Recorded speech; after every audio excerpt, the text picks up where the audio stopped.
Nasa point ako ngayon ng buhay ko kung saan naghahanap ako ng manual transmission ng motor na pwedeng pang weekend ride at medyo exciting sakyan. Pinalad naman akong mabigyan ng pagkakataon ni Honda Philippines para masubukan ang isang motor na pogi, maliksi at may ibubuga.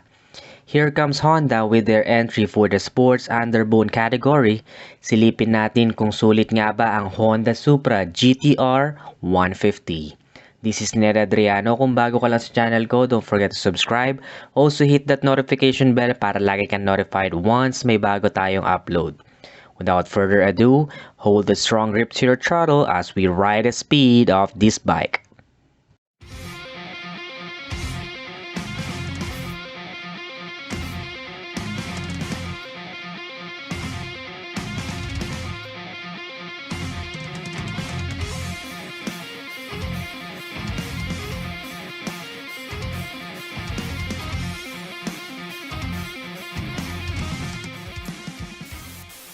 Pump up some bass.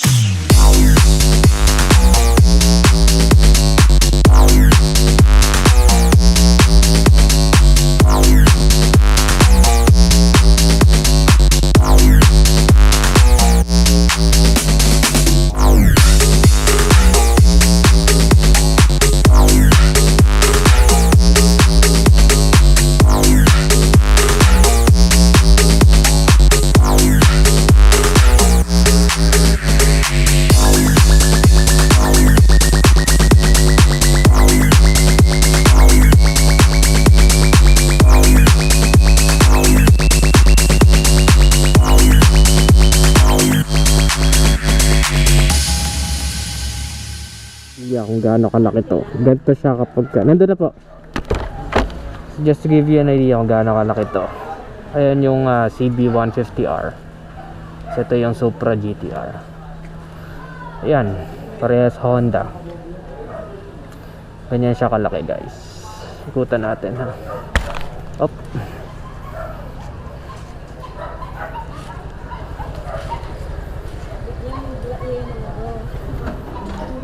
Yo, good day netizens, this is Ned Adriano. Kung bago ka lang sa channel ko, don't forget to subscribe. Also hit that notification bell para lagi ka notified once may bago tayong upload.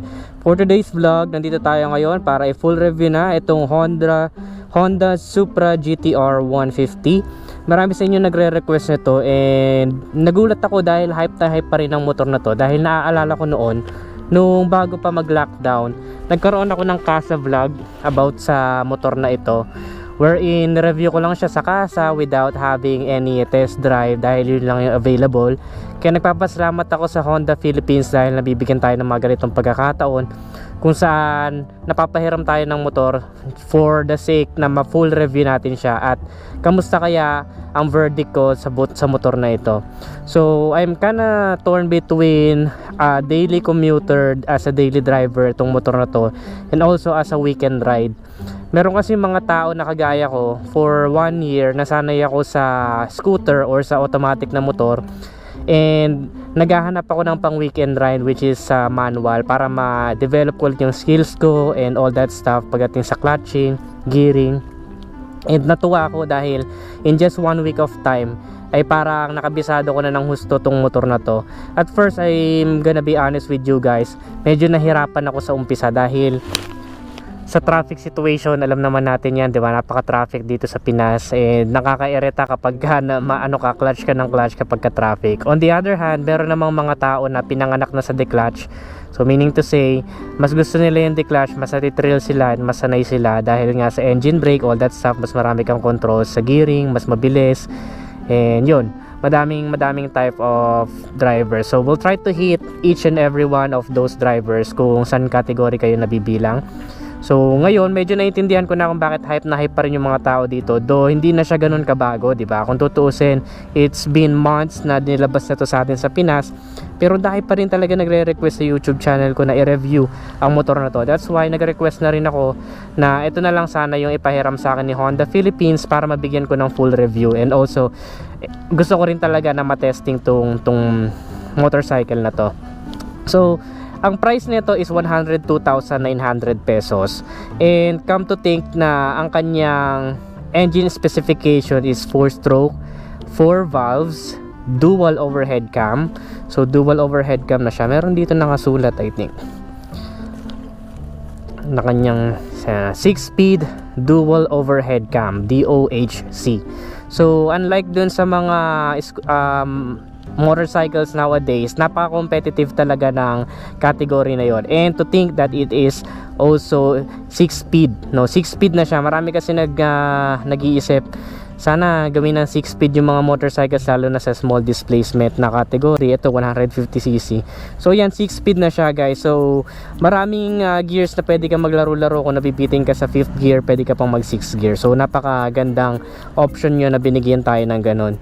So let's take a look on the buttons first. Kung titignan ninyo, napakasimple lang ng buttons nya. Meron siya ditong high beam, low beam, meron siya ditong busina, and turn signals. Ayan, turn signals. Tapos sa kabila, wala nang buttons. And ano na lang siya, push start lang. Makikita mo dito, ayan, push start lang. Tapos kaliwa is clutch lever, and then sa kanan is brake lever. So basically yun lang, very straight up to the point. Pero napaka-commendable na digital na yung kanyang panel gauge. So titingnan natin, bubuksan natin para makita ninyo. So ayan, kulay orange po siya. So ngayon is direct sunlight.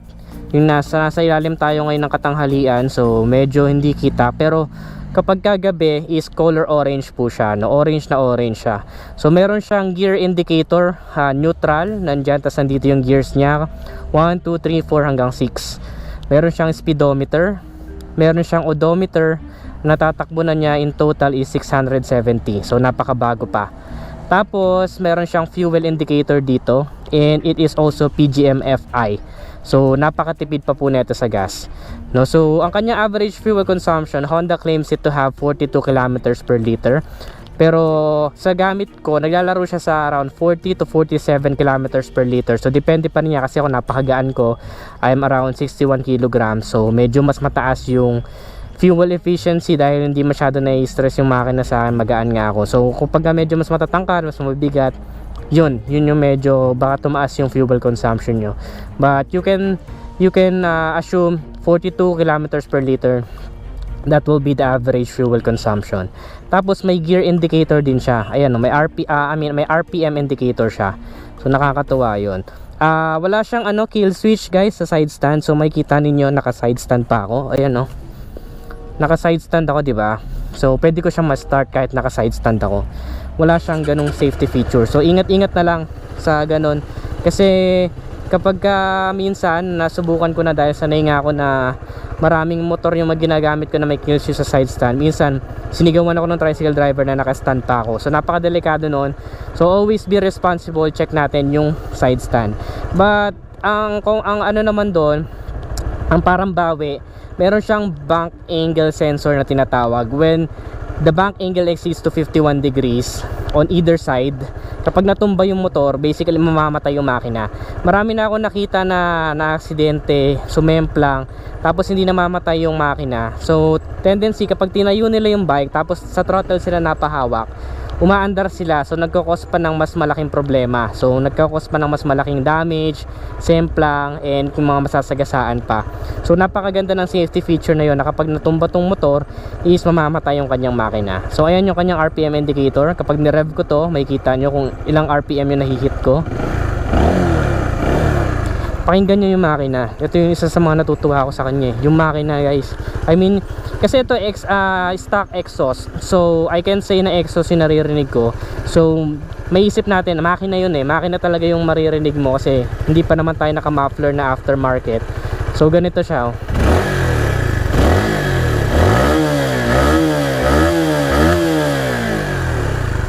Ganun, grabe, napaka-aggressive.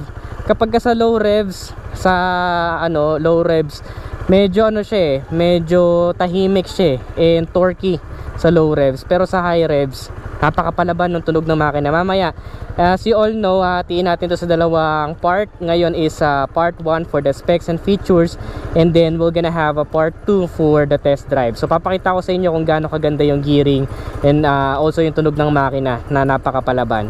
So basically ayun yung kanya yung inyong maaasahan na tunog sa kanya. So punta muna tayo sa unahang part.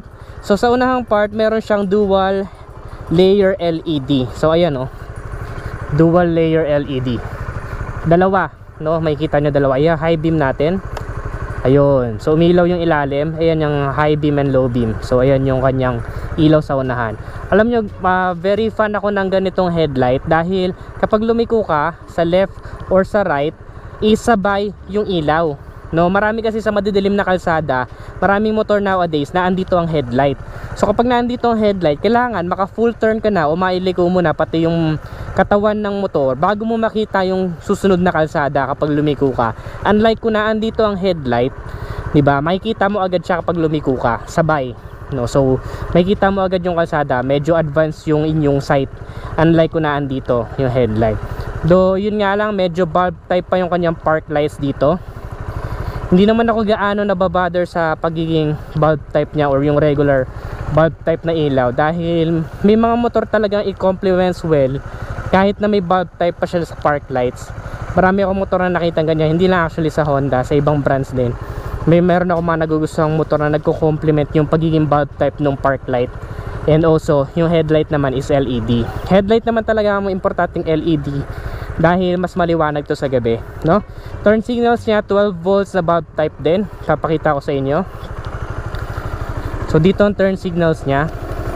Hindi ako masyado fan ng ganitong pindutan ng turn signals dahil nga may mga awkward angle, no? Kung baga kapag ka minsan nai-stuck siya na hindi mo mailiko. Pero good thing naman dito sa unit na to, wala naman ako na-experience na ganun. So basically, pindutin mo siya pakaliwa kung kakaliwa ka, pindutin mo sa gitna kung papatayin mo, kanan kung kakanan ka, pindutin mo sa gitna.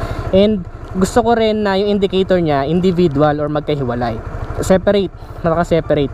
Meron kasi mga motor na isa lang yung ano, yung indicator ng signal lights. So kahit nasa left ka, nasa right ka, isa lang yung nailaw. So mas maganda na alam mo kung alin yung umiilaw, di ba? So ayan, check natin.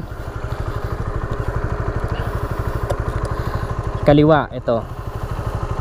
Sa kaliwa ng motor, sa kanan natin. Ayan. Regular bulb type pa siya, no? Aggressive yung looks niya, yung decals niya very aggressive din, no? Ayan, no?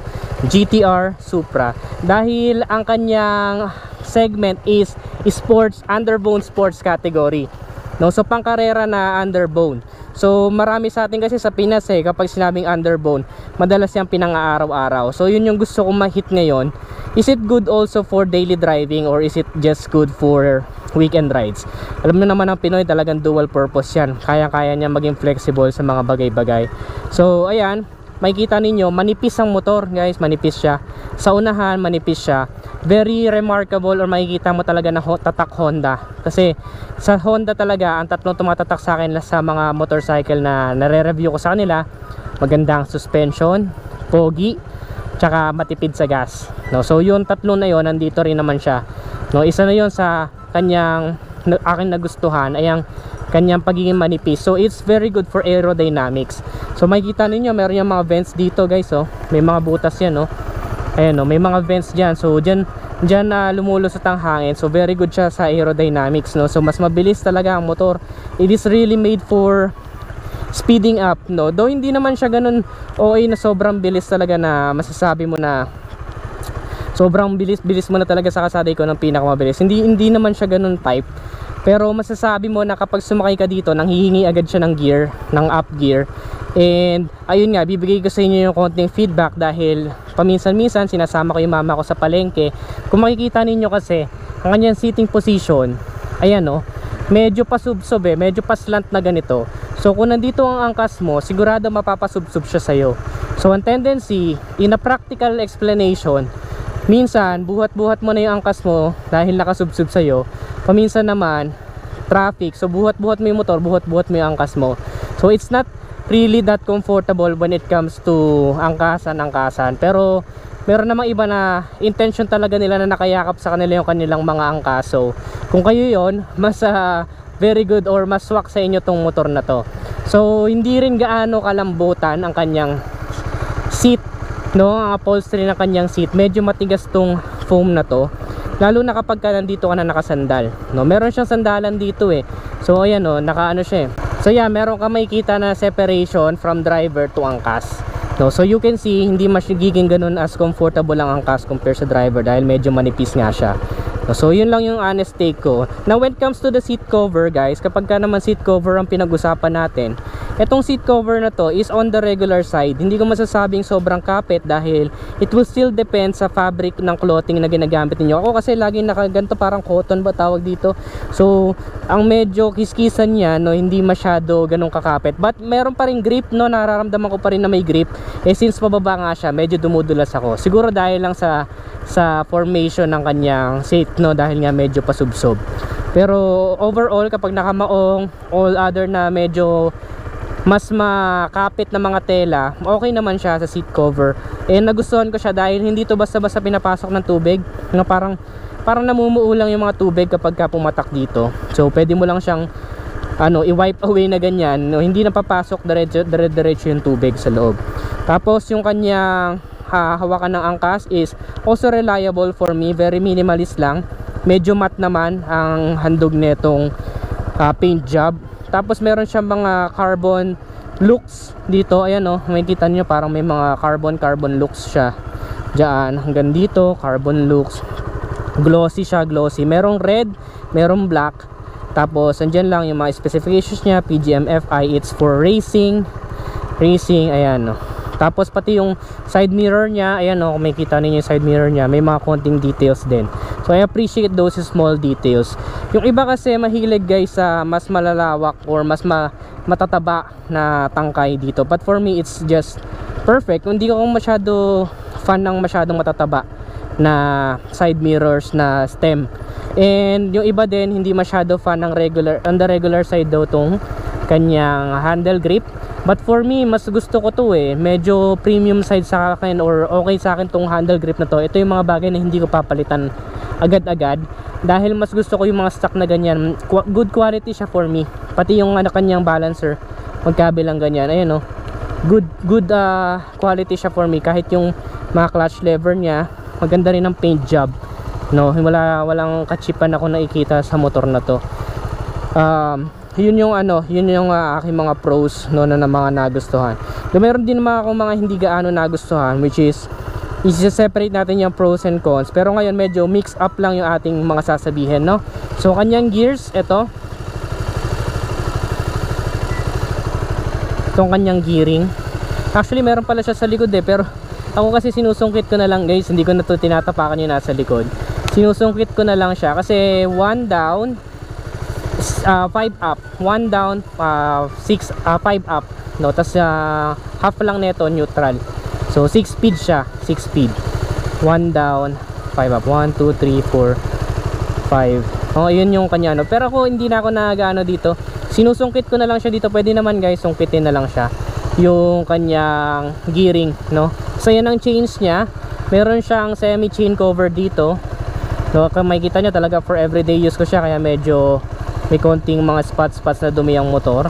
And also nagustuhan ko din tong tapakan ng angkas, no. Maganda yung quality niya and stylish siya for me. Kahit dito meron siyang mga small details na ganyan, no. So very stylish siya for me, yung kanyang pillion ride na tapakan. Ayan yung kanyang style. Tapos nakikita mo dito yung kanyang brake fluids na andyan, upper, lower. And very sporty din yung style ng kanyang muffler. Yun, makikita nyo nga, ang ganda ng tunog. Kanyang exhaust, no, ang ganda. And ayun, no, very minimalist lang. Napaka smooth ng transition ng heat guard at saka ng mismong exhaust. Ayan, no, napaka smooth. Hindi mo makikita na may heat guard siya. Napakalinis ang disenyo. Pati yung suspension niya guys, ayun, no, nandito, monoshock. Wala kang makikita na kahit ano dito. So ang kanyang suspension ay swing arm monoshock suspension niya, swing arm monoshock. Wala kang makikitang swing arm monoshock dito sa side na to, kundi ayan lang, napakalinis ang design niya. Naka-hide siya, nakatago siya. So, tapos sa unahan naman, ang suspension is telescopic. Ayan, no. Makikita nyo medyo malayo din ang pagitan niya. So kapag sa medyo semi off-road experience, okay din siya. Very neat din ang design. Kung makikita nyo, ito napakalapit ng gulong sa tapalodo. Pati aggressive and sporty rin yung sports undercowl. Ayan, undercowl na yan, sports undercowl. Napakaganda rin for me. Ayan, no, very neat yung design niya. So hindi tatalsik kung saan yung mga dumi. Dito lang siya may ipon, no? So that's what will you expect. Tubeless na rin ang gulong niya. Sa unahan ng tire size niya guys is 90 by 80 17 MC, no, 46P, and tubeless na. Alam naman natin na mas okay ang tubeless na gulong kasi kung minsan kahit may tornilyo o pako na sumusok dyan, hindi mo nga napapansin na lumalambot yung iyong gulong, no? So okay lang siya mag-stay doon, no? So syempre tatanggalin natin for safety purposes, pero mas matibay ang tubeless na gulong compare sa tube type. Sa likod naman we have 120 by 70 17 inches wheels and 58P, no? Tubeless na rin siya. Tubeless na yung mga tires niya. Alloy wheels, naka-alloy na siya, so alam mo na matibay. Ang kanyang brakes naman hindi pa siya ABS, pero both rear at saka front ay naka-disc brake na. Naka-disc brake na. So sa drive test papakita ko sa inyo kung gaano kakapit ang kanyang brakes, no? And masasabi ko okay naman and reliable. Maasahan naman yung kanyang brakes. Tingnan man natin ang kanyang fairings. So kapag pinisil mong ganyan, makikita mo na malleable siya or sumusunod guys. Hindi siya sobrang lutong or brittle. So meaning to say, kapag nabunggo ka, hindi ito agad-agad mababasag, no? So very good quality din kahit ng kanyang fairings. Gusto ko 'yon. Ang tires guys, sa pakiramdam ko, hindi siya sobrang kapit. Kaya alam naman natin sa mga stock tires sa mga motor, alam naman natin na medyo madulas siya. So kung meron akong papalitan agad-agad, tires agad, no? Kasi yun nga, hindi siya yung pinakamakapit na na-try ko na stock tires. So minsan medyo may kadulasan pa. I don't know kung medyo magaan lang talaga ako or what, pero may nararamdaman akong konting dulas, no? So ayan lang, meron siyang kickstart. Meron siyang kickstart guys. So napaka-importante ng kickstart dahil mga motor nowadays halos wala ng kickstart, pero alam naman natin kaya yung importansya ng kickstart. Just in case mawalan ka ng baterya or maubusan ng kargaan yung baterya at the middle of nowhere, may pampalubag loob ka na kaya mo pa rin ipastart ang motor at hindi ka tulak na parang kotse, no? So very good na may kickstart siya dahil wala nga siyang voltmeter doon. Pati yung kanyang panel gauge, wala siyang button. Wala siyang buttons guys. So ayun lang yung maaasahan ninyong makikita nyo sa kanyang panel gauge, yung very straight to the point. Wala siyang clock, just straight up yung mga pinakita ko kanina. Ang kanyang susian nandito. So just a regular disusi, hindi pa siya keyless. So makikita mo lang on, off, ignition, tapos may lock. So kapag ginanyan mo yan, automatic magsasara to. May shutter siya. Ayun o, shutter. So nakalock na yan. Pati manibela niya nakalock na, no? Tapos pwede mo siyang susian dito. Ito may magnet combination yan, so hindi lahat ng susi gagana. So yun, saka mo siya sususian ulit. Tapos check naman natin na kanyang seat storage. Ito lalo na kung matangkad ka, mahihirapan kang hanapin ng seat storage ng isang to. Naandito guys, oh. Ayan oh, very neat din. Napakalinis ng design dahil hindi mo makikita na naandyan pala yung seat storage nya. So pag binuksan natin, pipilihitin mo lang clockwise, tapos bubukas ng upuan. So ayan, basically wala ka masyadong space for the seat storage, pero meron siya ditong small na lalagyan para sa mga papel. Kagaya niyan, nandiyan ang mga papel ko. Pag na-checkpoint ka, dyan lang. So wala siyang masyadong lalagyan ng tools, all that stuff, wala masyado. So ayan, makikita nyo kung gaano ka-reliable yung kanyang pinagkakapitan. Wala rin namang mga ito, actually ito, kung naghahanap kayo ng rubber na kukuskus sa paint, ito siya. Ito, kukuskus dito. So in time, kapag masyadong maalog ang motor, pwedeng tumagos yan sa pintura. So lagyan nyo na lang ng mga remedios na alam ninyo, no? So ayun, ang kanyang fuel tank capacity is 4.5 liters. Very good na siya para sa akin, no? Medyo bitin, to think medyo bitin siya kasi 150cc. Pero for me, matagal maubos guys eh. So for everyday use ko to, hindi naman ako palagi nagpapagas kasi nasa around 42 kilometers per liter nga ang average fuel consumption niya. So yan, there's nothing much here. Kaya kung naghahanap kayo na medyo convenient na lalagyan ng mga gamit, so mag-air blade talaga kayo or mga scooters, no? O click, ganyan. So kung yun lang kailangan ninyo or gusto niyo talaga ng manual transmission na motor, palagay na lang kayo ng top box para okay talaga siya. Ang kanyang ground clearance, very generous din ng ground clearance nito. Ang kanyang ground clearance is 150 millimeters. Tapos ang kanyang weight is 121 kilograms. Napakagaan, guys. So pero yung iba maninibago siguro kung mga newbie ka pa lang sa motor. Mare-recommend ko pa rin to, magaan siya eh. Pero kung wala ka pang experience, no, and ayun, medyo mabibigatan ka dahil ang manual talaga, iba talaga yung maniobra yan eh, kapag ka nakahinto, kapag ka ipapark mo, all that stuff. Pero pag nagda-drive ka na, napakagaan nito. So masasabi ko na kahit sa traffic, hindi ka magkakaroon ng ngalay factor. Yun nga lang, kung medyo maliit ka or hindi ka gaano binihiyaan ng height kagaya ko, ang kanyang seat height is 786 millimeters. So ako na 5'3" in height, super tiptoe na ako dito. Papakita ko sa inyo kung ano itsura ko habang nakasakay dyan.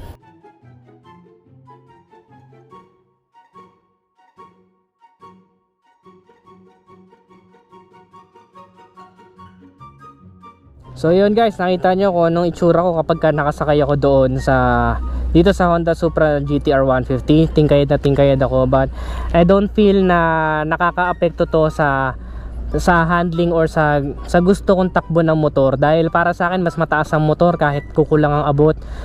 Sa paa ko kukulang sa paa ang abot, mas okay para sa akin yun na mas matataas na motor. Mas gusto ko yung ano niya, yung maneuverability and balance kapag mataas yung motor. I don't know, hindi lang talaga tayo binihiyaan ng height. And makikita mo, liquid cooled na din siya guys. So wala kang problema kahit napakalayo ng biyahe ninyo, 13 hours, 16 hours na biyahe, wala kang problema na baka mag-overheat ang motor dahil liquid cooled with auto fan yung kanyang cooling system na andun siya.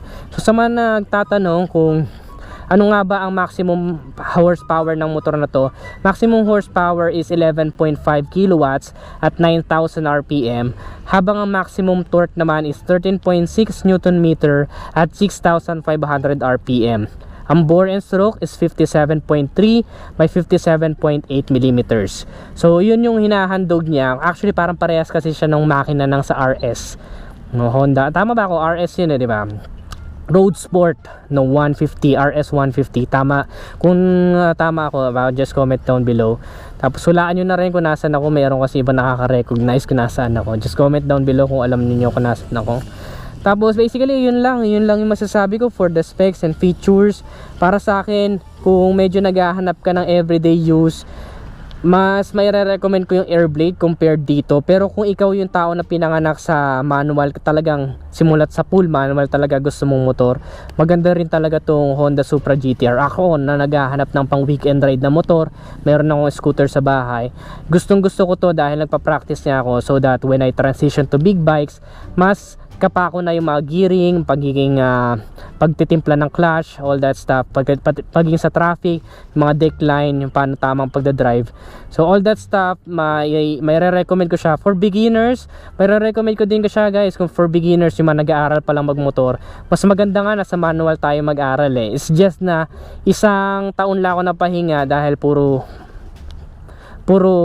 automatic category yung akin nire-review. So kaya kino-consider ko rin yung sarili ko na beginner sa manual.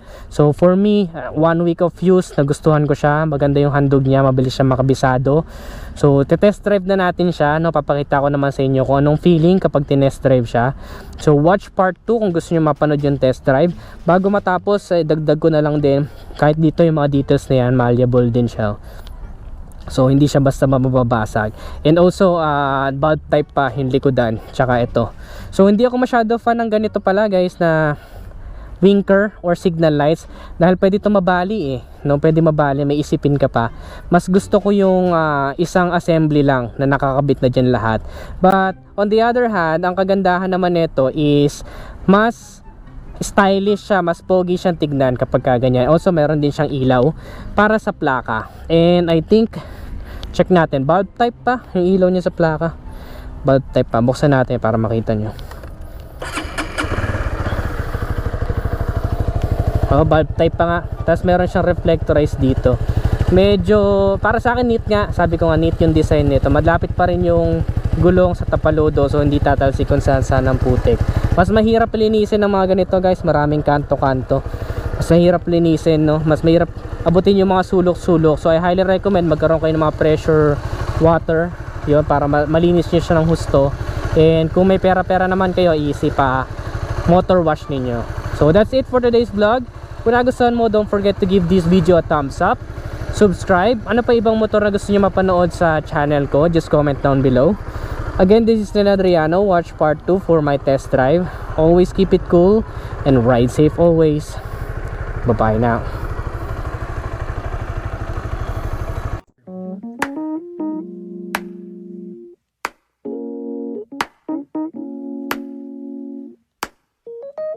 I mean, we were just sitting back, you know, chopping it up, reminiscing about the good old days and all that. You know, tracking my roots, where I came from and where I'm going.